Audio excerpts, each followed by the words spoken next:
In the Old Testament book of Joshua, chapter 16 and 17, the tribes of Ephraim and Manasseh are receiving their allotment of the Promised Land.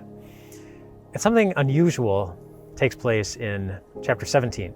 As we're going through the tribe of Manasseh, there's a family that receives a part of that inheritance or allotment that's a little unusual. There was a man named Zelophehad who had 5 daughters. He was a member of the tribe of Manasseh. He had 5 daughters. He had no sons.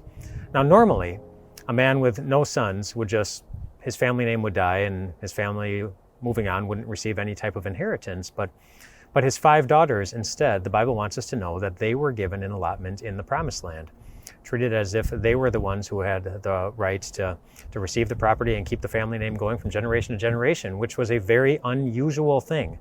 Women simply did not receive an inheritance like that back in Old Testament times, at least not in the nation of Israel, and not at that time. So it was really unusual. The reason it happened is because that's what Moses promised them. You have to look into the book of Numbers to get the full story, but Moses made a promise to Zelophehad that his daughters would receive an allotment in the Promised Land, and so that's why it happened. And yet, it was still unusual. But it wouldn't be the last time God would do something unusual, at least what would seem unusual to the people of the time. Fast forward to the time of Jesus.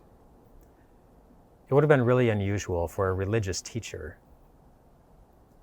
to recruit a tax collector to be his disciple.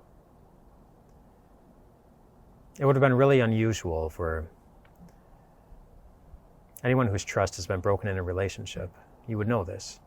It would be really unusual for the person who was taken advantage of to forgive the disciple who denied him 3 times and reinstate him and give him such a prominent position on his team.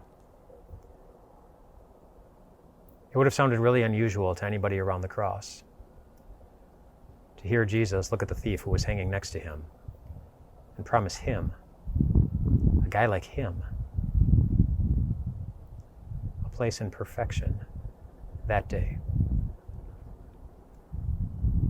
It would have been really unusual for a perfect rabbi, for the Son of God, to approach a well-known sinner at a well in the heat of the day.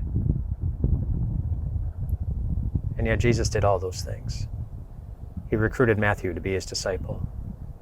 He forgave Peter and reinstated him and entrusted him with significant responsibility. He did promise heaven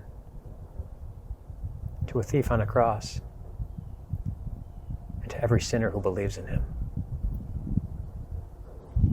And he was there at the well that day with a woman who believed that there would never be another person she would lay eyes on that would ever want anything to do with someone like her.